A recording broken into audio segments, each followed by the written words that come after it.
Here we go. First thing I wanted to clarify, and Jim sort of alluded to this, I'm not a preacher.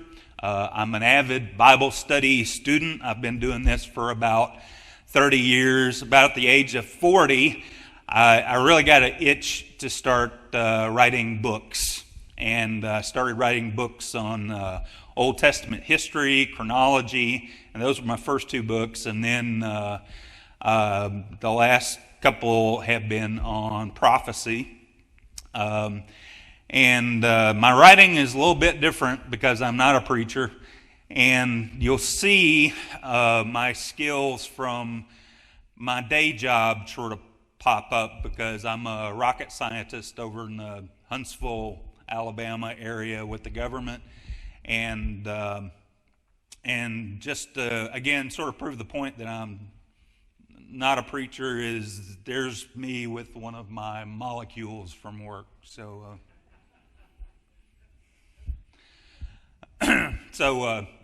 here's my objective, my plan.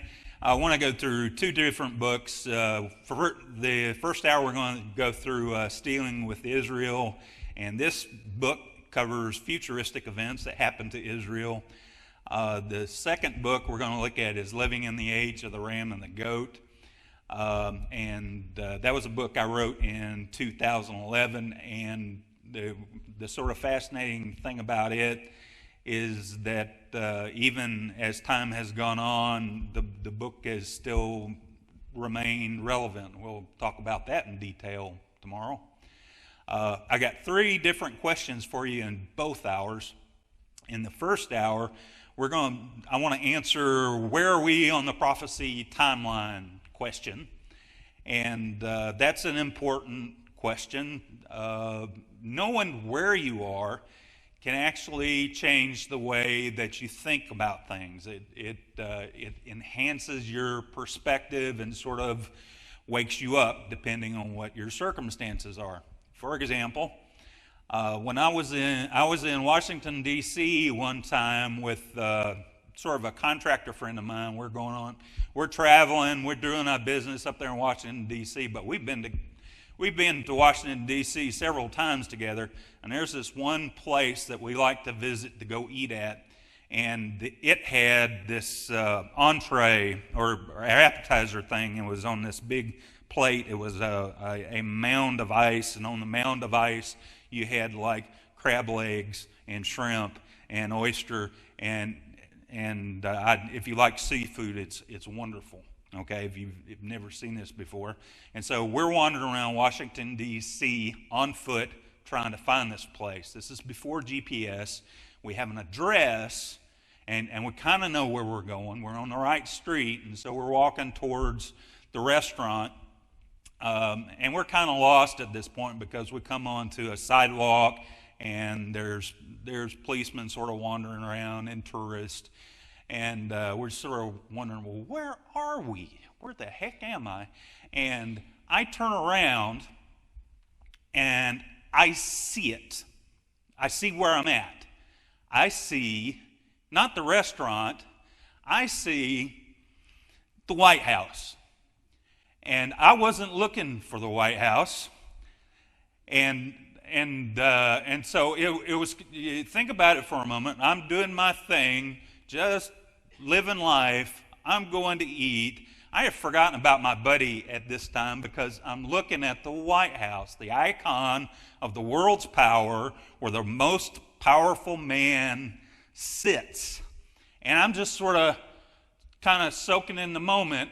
And I'm oblivious to everything around me and what I was doing in my life up until that moment. And I'm hoping that when I'm finished talking with you after this hour and after tomorrow's hour, we have together that same kind of moment. Because what I want to show you, unlike, different ways of talking about the prophecy topic, is I want to show you where you are at relative to what's in the book, okay, what's in the Bible. All right, so that's an important sort of philosophical question you need to answer about ourselves. Then we're going to talk about God's purpose in prophecy. I don't think God's purpose in prophecy is to scare us to death. Okay, you read the book of Revelation and all the things that are going on and the period of the tribulation, and we've got some scriptures that tells us what God is thinking and what His purpose is, and letting us know what the future is. And finally, at the end of, and that's the second question we're going to deal with at the end of this hour. This last question we're going to deal with in tomorrow's second hour, because it has to do with, all right, what does prophecy have to do with me? Okay, because it answers this so what question. Okay, you tell me all this information about what the future holds for me. How does that affect how I behave? Okay, here in the United States, prophecy actually does affect us as a nation because our foreign policy is built around it.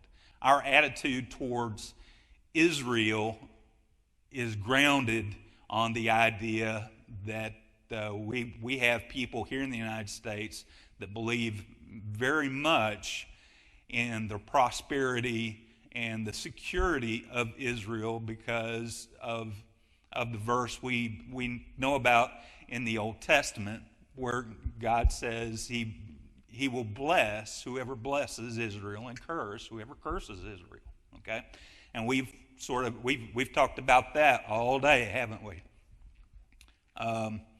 Now, this is a picture of a potential book cover that I have for this book, and the thing that is sort of going on with the book is I have written the entire book. It's in draft form. I haven't taken it to the editors. We don't have a book cover. We don't have a publisher yet, so we're kind of in process. But to give you an idea of what the grand vision of the book is that one day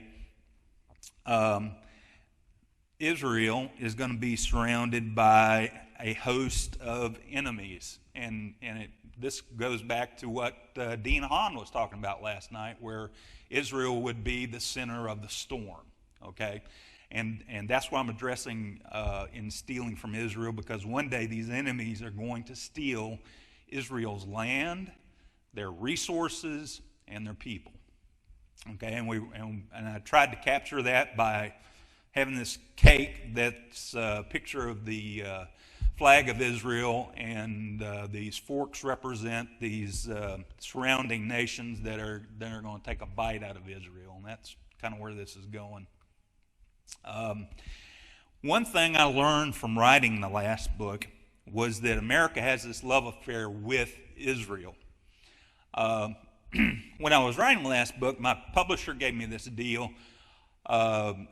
He said, we'll publish this book, and part of the publishing contract, I got this arrangement to do these 10 radio interviews with these medium-size radio stations, and so I started doing these interviews, and it was really kind of new to me. So about the third interview is when I really got comfortable with the format, and I started learning things about the interviewers, about what potential questions they were going to ask me, and I kind of got used to it. And it seems like every one of them wanted to ask me, well, what about Israel? Okay, well, the truth of the matter is that book, Living in the Age of the Ram and the Goat, I don't think I mentioned the word Israel once in the whole book, because that's not what it's about. That's prophecy about the whole world, and it's not very Israel-centric at all. I was just going to have an answer to the question. So after that point, I became prepared, and I said, okay, it's not in the book, but here's my opinion, okay? And so I started thinking about that, and I said, that's not very good. I decided to make Israel the focus of the next book, which is Stealing from Israel. Okay, and that's why we're here. But the bottom line of this is that we as a nation, we are preoccupied with the prosperity of Israel. Everybody is interested in it. And that's something that my interviewers knew about their audience that I hadn't yet grasped. Now, let's ask sort of obvious question from the title.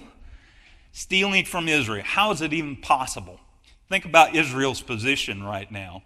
How can anybody steal from Israel?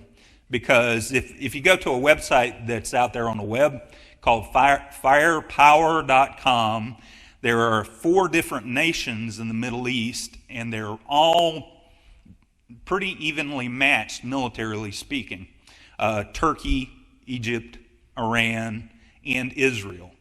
According to their ranking, Turkey's number 9, Egypt's 12, Iran is 14, Israel 16.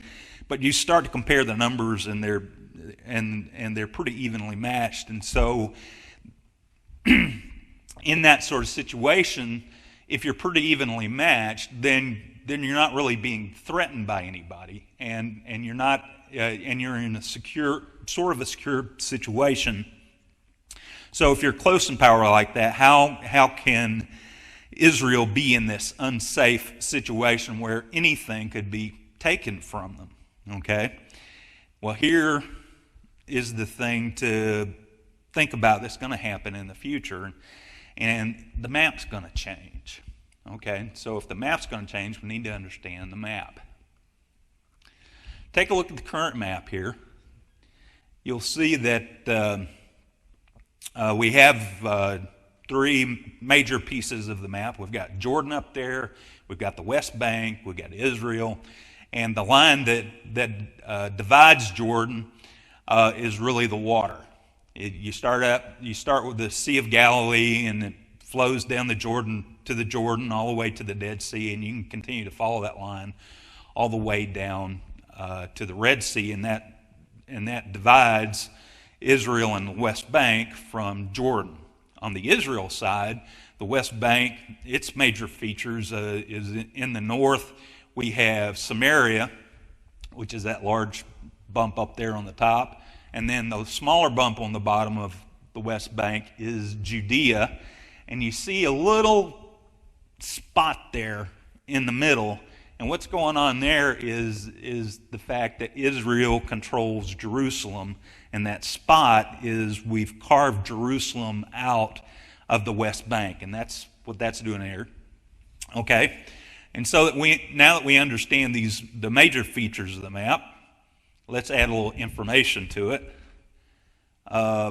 Unlike the Old Testament, where Israel lived mostly in the mountains, and that's where the West Bank is located, is mostly in the mountains. Israel, the people of Israel, live mostly on the beach. For comparison's sake, in the United States, Americans, 40% of us live on the beach compared to the 70% of Israel that live on the beach. And the remainder of the population, you got some 10% that live in the Negev and 10% that live in the settlements in the West Bank, and the remainder scattered around the country. Let's see. Now, let's go to the future map. According to the writings of Isaiah and Jeremiah and Amos, we are going to have the map that you see in front of you. Greece is going to be on the coast, and Edom, Moab, and Ammon are going to divide. Let's start with Jordan first. Jordan is going to be divided by Ammon and Moab. Ammon up in the north, Moab to the south, and then Edom is really going to carve out part of Israel and Jordan further south. And that's how these future nations are going to be laid out.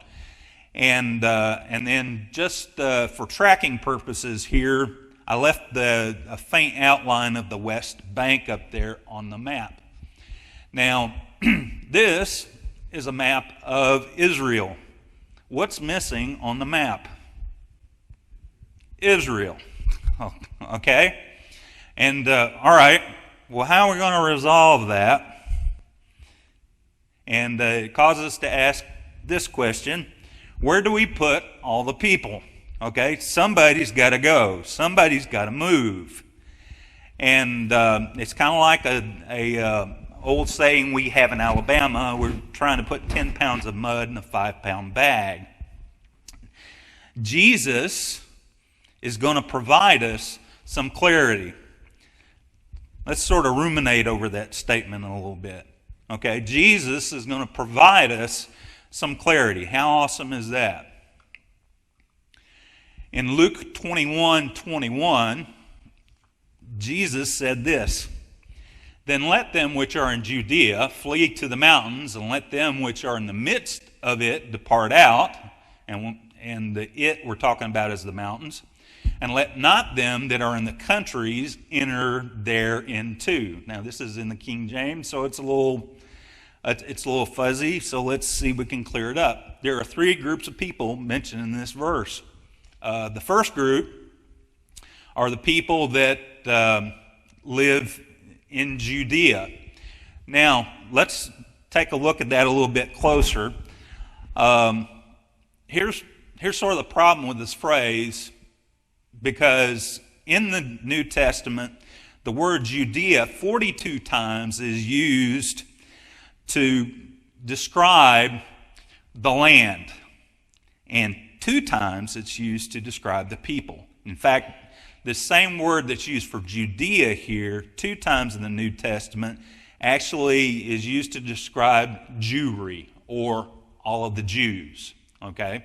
And that's important here in this part of the verse, because when it says, "Let them which are in Judea flee to the mountains," where's Judea? Judea is in the mountains, geographically. Okay, so it's not the place we're talking about. It's the people we're talking about. Okay, so we're talking about all the Jews. So Jesus is saying, let them which are Jews flee to the mountains, and let them which are in the midst of it. Okay, who's in the mountains? Let's look back at our map. Who was in the mountains before? The Palestinians, right? The West Bank. All right, another group that's in the mountains that we don't think about because we have forgotten what belongs to Israel. What used to belong to Israel was Jordan. Okay, you look at the Old Testament, we had 2 tribes that lived in Jordan. And so Jesus is referring to that as well, as we're going to see. Okay, so we're talking about Palestinian Authority, we're talking about Jordan, and so they're going to leave to make room for Israel. And let not them that are in the countries enter into. Okay, so what does this say about the third group? That means these surrounding nations that are threatening Israel, that are taking their land. Once Israel moves into the mountains, what can we say about Israel's situation? They're safe. They're secure. That's the promise of this verse, is that when they move to the mountains, they're going to be in this safe place.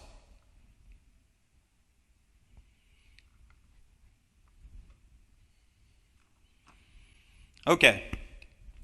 So how is the future map formed? All right, this is a very big picture description of how all of this is going to take place. This hour, though, I'm only going to concentrate on one of these things because this covers the whole book, and we don't have time to talk about the whole book today, okay?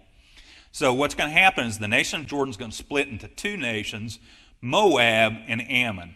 A new nation will rise in the south part. We've already talked about this, and that's going to be Edom.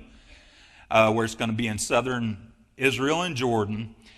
There's going to be a two-prong invasion that's going to go through the West Bank and Moab, causing the people to flee from both those regions. There's going to be an invader that comes through both those places at the same time to move everybody out so that Israel can move in.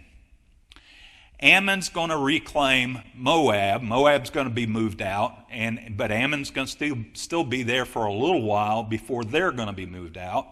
Greece will invade the coast, and this is going to push Israel to the new lands, into the mountains and over to Jordan, and into the mountains where the Palestinian Authority is, and over into Jordan. And then Israel I've covered that. Israel's going to move into Ammon and form a new land area called Gilead. Okay, now, when does this happen? In Isaiah chapter 17, we see 3 different verses. And just to make a point here is that this first verse goes like this: Behold, Damascus is taken away from being a city, and it shall be a ruinous heap. Now this was a place several prophecy experts went to during this Syrian civil war that we've had going on in the last few years, and they were saying, "Wow, this is a real possibility." Well, if you look at these other verses in Isaiah chapter 17, they don't fit the timeline if that's the case. If it's not something that happens in the future, well, what about these other things that have to happen in the future? Verses 12 through 14, woe to the multitude of many people, but God shall rebuke them. This is the lot of them that rob us. This verse and these verses, 12 through 14, there are several theologians that believe that this is the description of the Gog-Magog invasion of Israel mentioned in Ezekiel chapter 38 and 39. And part of the reasons here is the mentioning of the robbers here, those that rob us. That's mentioned prominently in Ezekiel and in this passage. And also we have the situation where in Ezekiel 38 and 39, the army comes down on the mountains of Israel. Well, right now there aren't mountains of Israel because Israel doesn't live in the mountains yet. And they live on the beach. And then finally, we come to this description here where the cities of Aor are forsaken in verse 2. And what that's referring to is 2 chapters prior to Isaiah chapter 15. We see the destruction and the invasion of these cities in Aor. And Aor is Moab. And so here's where I'm going with this, is that to understand all of this, you have to understand chapters 15 and 16 before you talk about chapter 17. Those chapters lead into these events. And Jeremiah chapter 48 and 49 are parallel chapters that describe similar things that happen in Isaiah 15 and 16. So to understand where Israel is going, to where they're going to be involved in this situation where they're surrounded by these multitude of nations, you have to talk about Moab first, because the rise of Moab sort of sets everything else up with the rise of these other nations.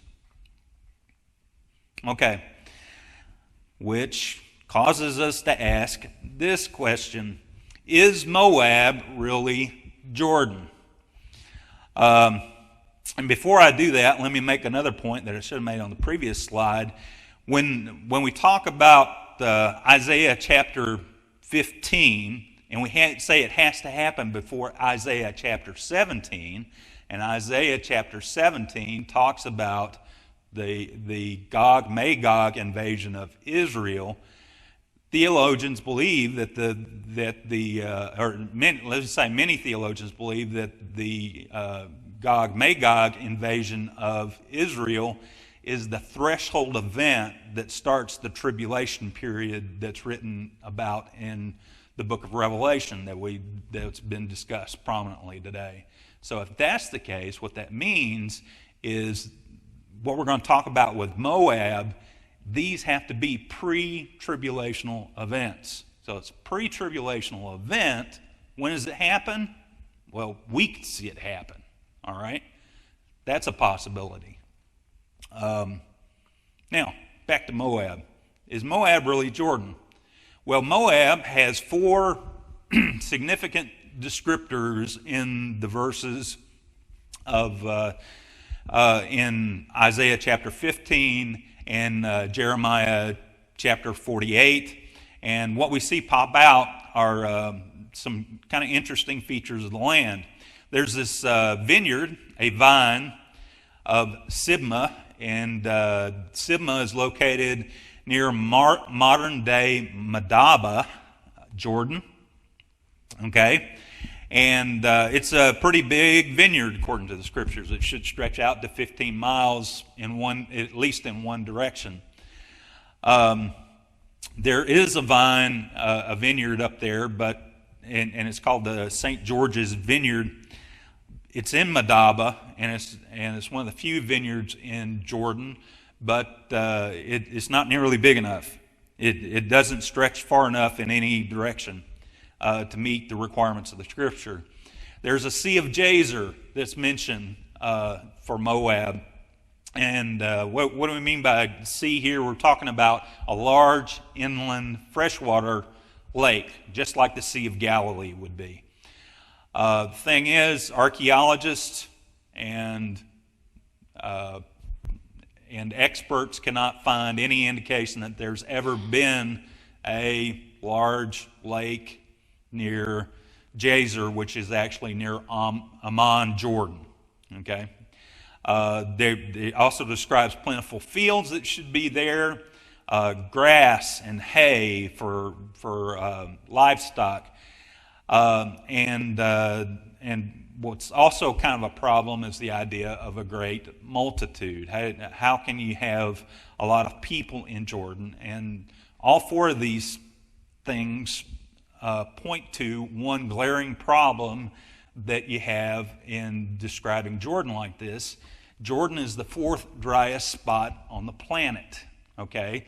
There's not enough water for a large vineyard.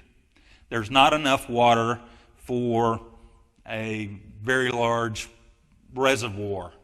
There's not enough water to grow anything because it's very desert-like, and it's also one of the problems that Jordan has recently is getting enough water for their own people. With the Syrian war, we had about 1 million Syrian refugees that are sharing the water resources with Syria, and it's all with Jordan, and it's all they can do to get a drink of water. They are trying to come up with unique sort of solutions to solve the problem of getting enough water, such as digging wells a mile deep into the earth in order to find water. And so you got to ask, how can Jordan ever be Moab? And we've talked about this several times today, haven't we? The deal of the century. Let me lead into this and show you how the deal of the century is relevant to the water problem. The Red Sea, Dead Sea Canal is an idea that has been floated since the 1980s. There was a peace agreement between Jordan and Israel to come up with a way to provide water to the area. They were thinking about the idea of pumping water from the Mediterranean Sea and let it flow downhill to the Dead Sea, and you could take advantage of all that gravity to drive a hydroelectric dam that would provide the electric power necessary to operate a desalination plant that would produce enough water. So that was discussed in the 1980s.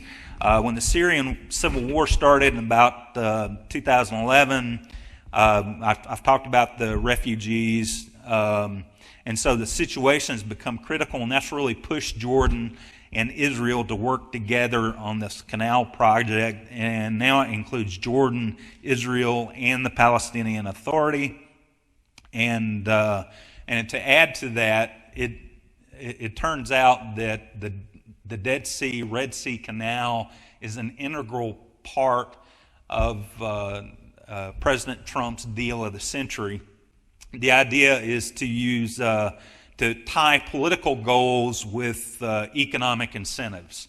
And so some of the political goals that we've been discussing all day today are tied to the economic incentives, and that's the water part of this. Okay, so let's take a look at the Dead Sea Canal.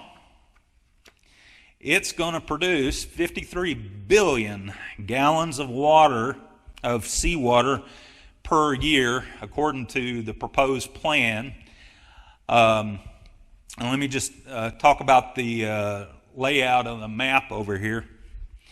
It starts from the Red Sea, and there's a desalination plant as soon as you start to bring water inland.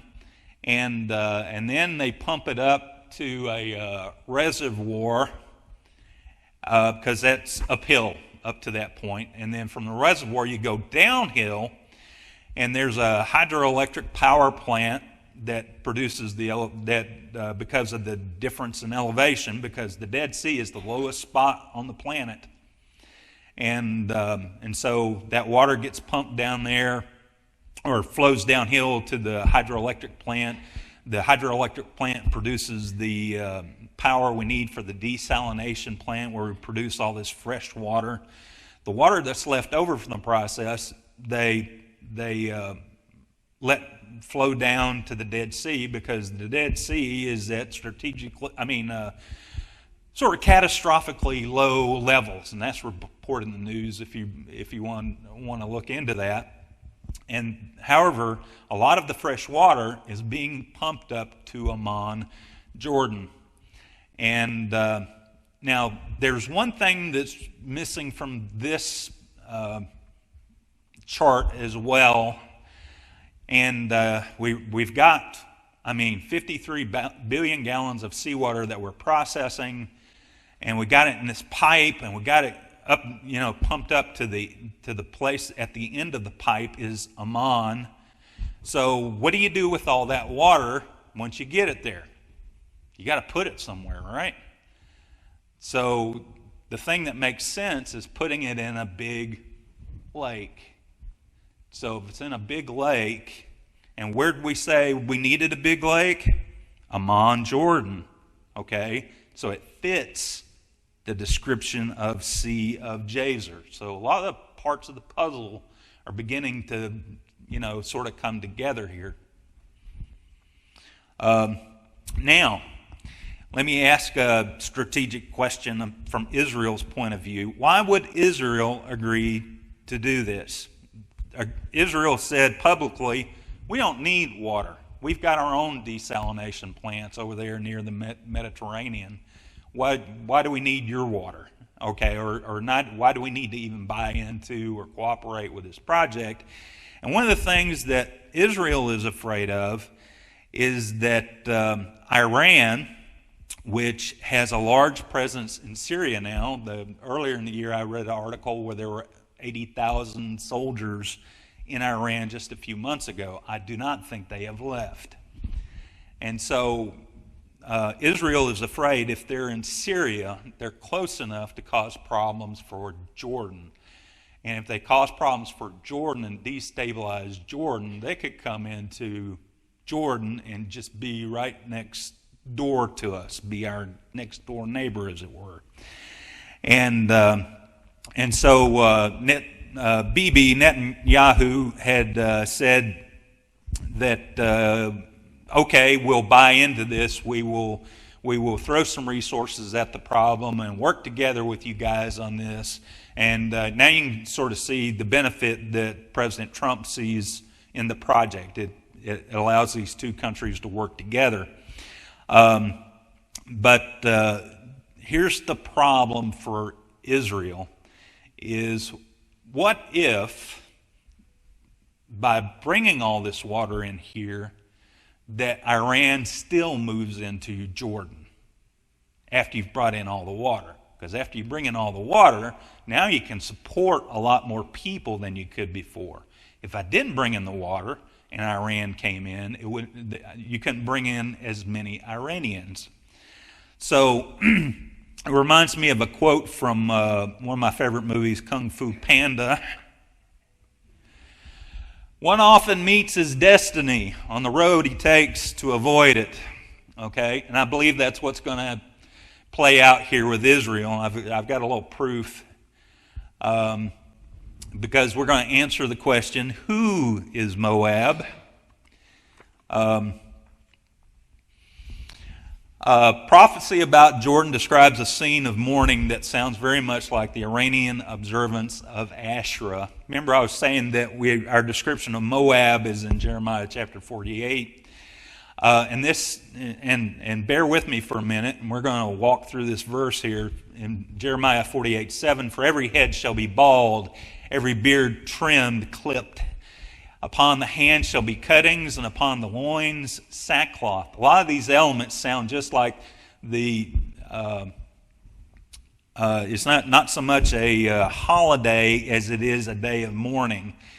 What started Asherah was there was a son of Mohammed that was murdered and tortured by another Muslim faction, and this son was a figure revered by the Shia Muslims, which that is what the Iranians are Shia Muslims, and so they observe the death and torture of this figure every year, and they shave their heads, they clip their beards, their women wear these black sackcloth clothing, everywhere. And this middle thing I have to sort of explain a little bit. It says that upon all the hands shall be cuttings. This word cutting is not like cutting the flesh. It is the word cutting here is referring to either cutting limbs off a tree. So if somebody were to load up your arms with branches that you were cutting, those would be the cuttings, not your arm. And this phrase also applies to cloth. So if you were to cut cloth off of a bolt of cloth and loaded somebody's arms up, this is the kind of picture we're talking about. And how this is relevant is that during Asherah, they decorate with black cloth all over the place. They hang it in your home. They hang it in their homes, write sayings about this deceased prophet and whatever. And that's whole part of the whole observation. So if this holds up, if this is actually a description of Asherah, what this says is that the people that are the Moabites, they could be predominantly Iranians that have moved into Jordan and caused Jordan to split into two pieces. Ammon in the north, like we've talked about, Moab to the south.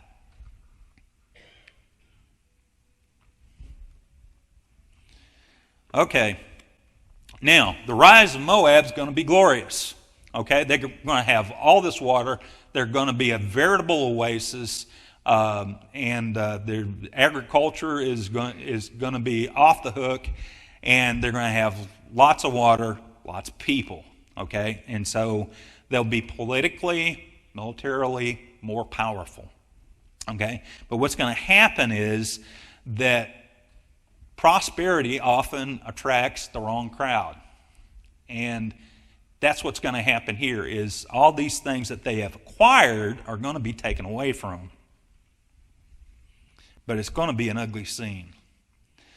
Jeremiah 48:2, there shall be no more praise of Moab. Come, let us cut it off from being a nation. Thou shalt be cut down. Moab shall be trodden down, even as straw is trodden down for the dunghill. That means it's going to be laid flat. Moab is destroyed, her little ones have caused a cry to be heard. All right, and we're talking about children now, okay? Children are going to be parentless after this is over. And the final part of that is flee, save your lives, okay? And so what are the people of Moab doing? Where they're running away from this invasion that I said was going to happen. Next chart.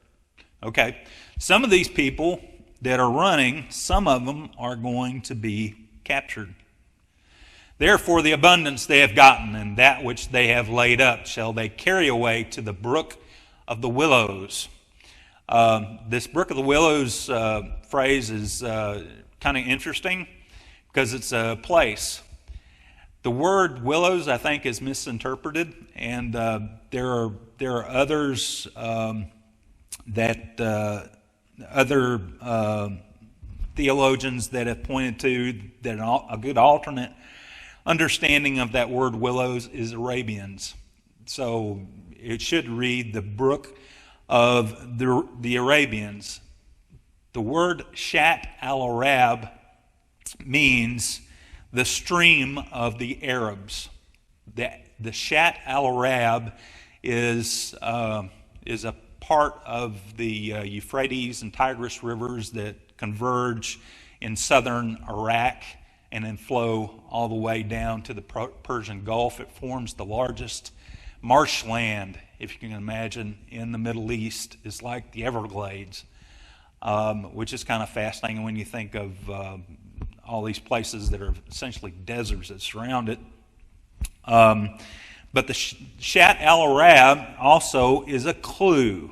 It tells us who the invader is, because if he is taking all their stuff and all the people with it, and they're bringing it to his place, then the Shat al-Arab is located very close to where a future Babylon would be located. Okay? And so our clue here and what I think is going on is that we're seeing a picture of a future Antichrist before the tribulation. And so this is not the Antichrist that you're used to, okay? In the tribulation, we see the Antichrist paired up with Satan. But in this case, I believe this is when he's, starting his career. And this is sort of, think of it as sort of pre-Satan.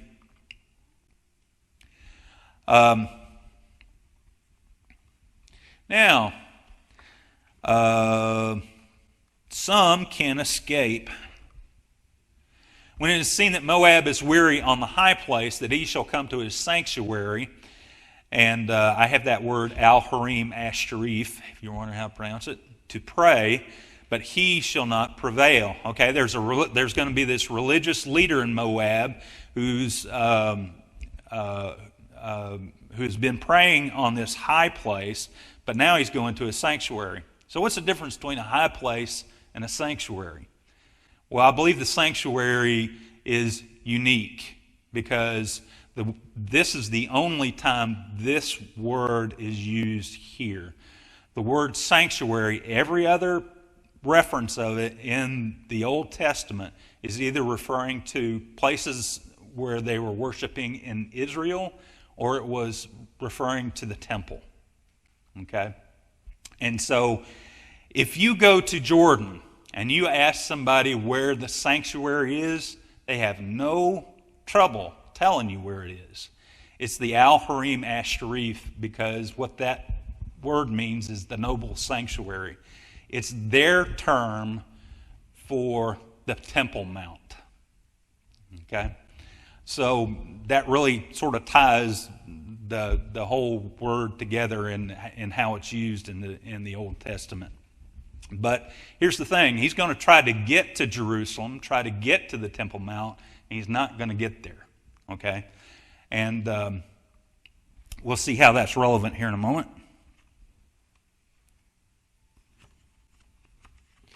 All right, some are going to be able to escape. Give wings unto Moab, that it may flee and get away. That word wings in the Hebrew sounds like ziz, and I believe the interpreters are off a little bit here in the interpretation of this, where they said wings. I think the word that's being described here is not describing a thing such as wings. I believe it's describing a place called Ziz.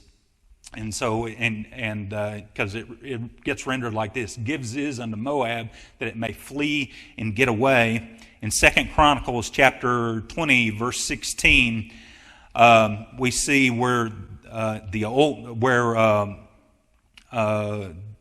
two armies are trying to get up to Jerusalem to depose King Jehoshaphat.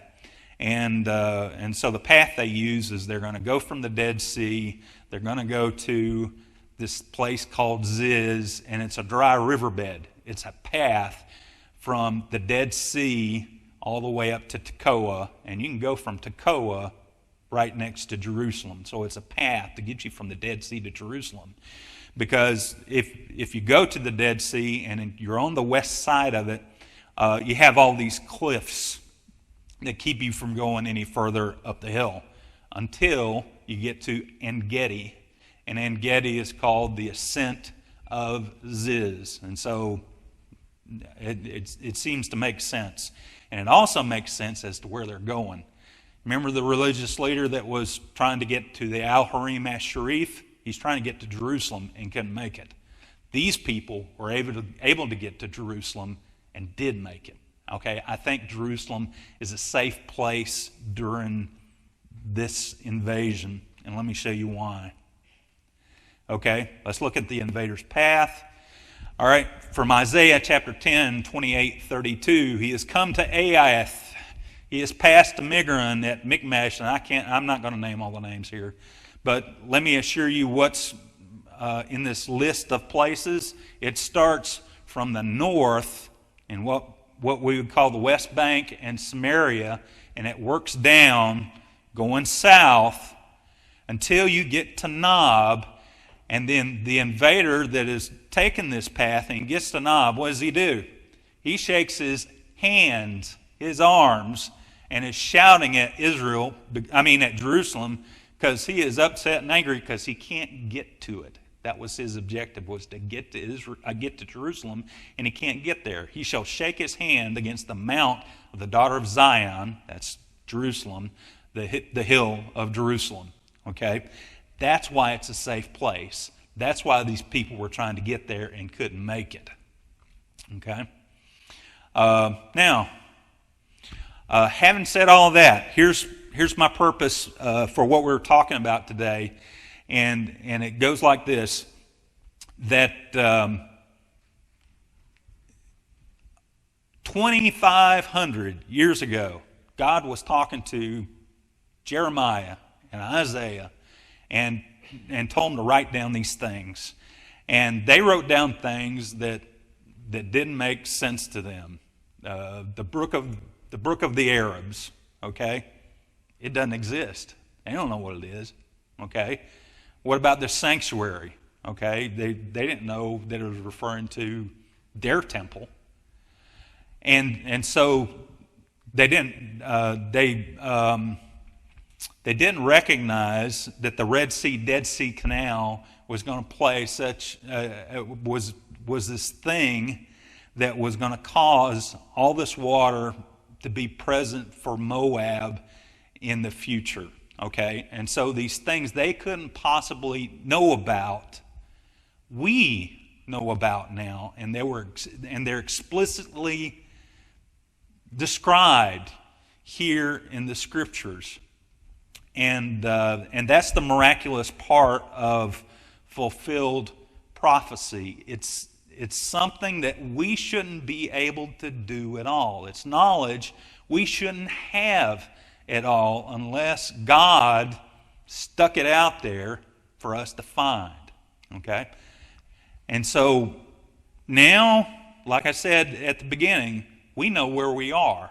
We've seen where these places are located in the Scripture, and we have a perspective on what's going to happen to Israel now in the future. So let's answer the God question, the so what question, okay? God's purpose in prophecy is to help you find Him, okay? And let me demonstrate how that works.